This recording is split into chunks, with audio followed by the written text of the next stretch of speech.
प्रिय क्रांती मित्र हो, जय भीम, जय अशोक, जय संविधान, जय भारत। जालन्यामधील मस्तगड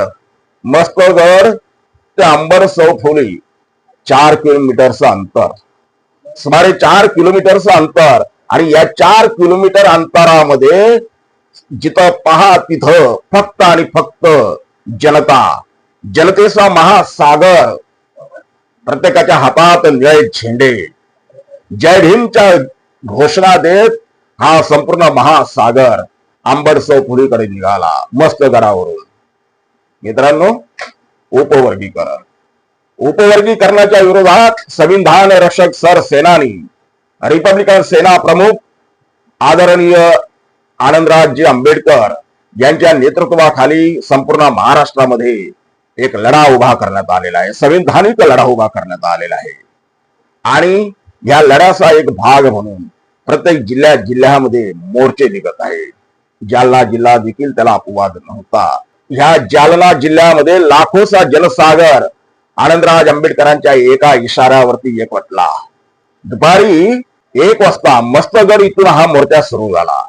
बांधवांनो, त्यावेळेला जालनामध्ये तुफान पाऊस पडत होता, प्रचंड तुफान पाऊस।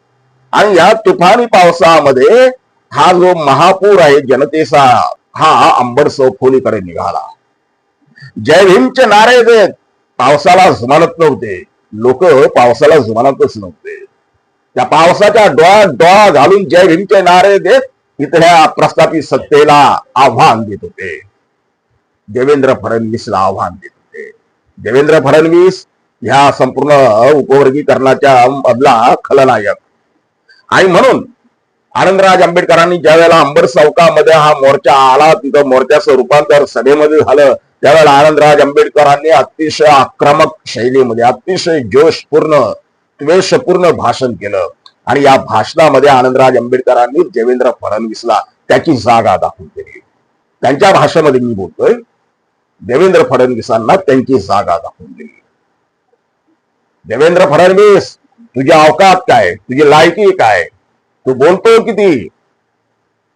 उपवर्गीकरणाच्या विरोधात आम्ही जो मोर्चा काढतोय, त्या आम्हाला रोखण्याची हिंमत कोणामध्येही नाही, कोणाची माय व्हॅली नाही। उपवर्गीकरण लागू करण्याची, लागूच करून बघ, मग तुला दाखवतो, अशा शब्दांमध्ये आनंदराव आंबेडकरांनी देवेंद्र फडणवीसचा समाचार घेतला।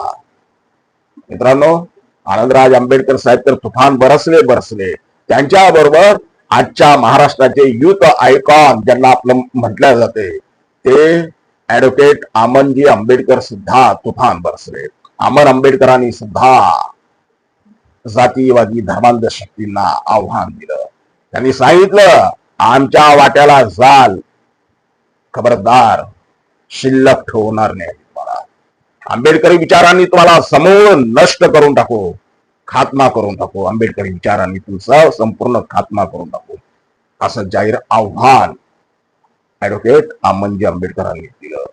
मित्रांनो, या मोर्चाला तुफान गर्दी होती।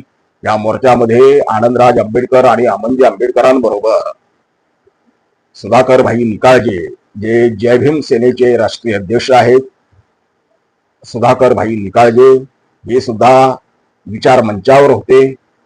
त्यांच्यासोबत संदीप खरात, जे जालन्यातले एक मोठे नेते आहे, आंबेडकरी नेते आहे, ते सुद्धा होते। जालन्याच्या माजी महापौर रीनाताई खरात, ज्या सध्या नगरसेविका सुद्धा आहे, त्या सुद्धा या मोर्चामध्ये अग्रभागी होत्या। त्यांचंही तुफान भाषण झालं। मित्रांनो, भीम आर्मी संविधान रक्षक दलाचे रणजित माने हे सुद्धा या मोर्चामध्ये होते। भीम आर्मी संविधान रक्षक दलाचे रणजित माने यांच्या सोबत रिपब्लिकन सेनेचे प्रदेश अध्यक्ष सुशीलजी सूर्यवंशी देखील होते। रिपब्लिकन सेनेचे दोन्ही जिल्हाध्यक्ष लिंबाजी वाऊळ आणि आपला दिनेश आदमाने हे सुद्धा या मोर्चामध्ये होते। जालन्यातले एक विद्रोही आंबेडकरी नेते दीपक दांडगे हे सुद्धा या मोर्चामध्ये सामील झालेले होते। अशा अनेक हजारो भीमसैनिक या मोर्चामध्ये होते। आपल्याला अधिकृत सूत्रांकडून मिळालेल्या माहितीनुसार या मोर्चाला सुमारे 1 ते 1.25 लाख जनता एकवटल्याचे सांगण्यात येत आहे। तुफान गर्दी होती. उपवर्गीकरण आम्ही कोणत्याही परिस्थितीमध्ये लागू होऊ देणार नाही असा निर्धार या सभेतल्या प्रत्येक नेत्यांनी केला.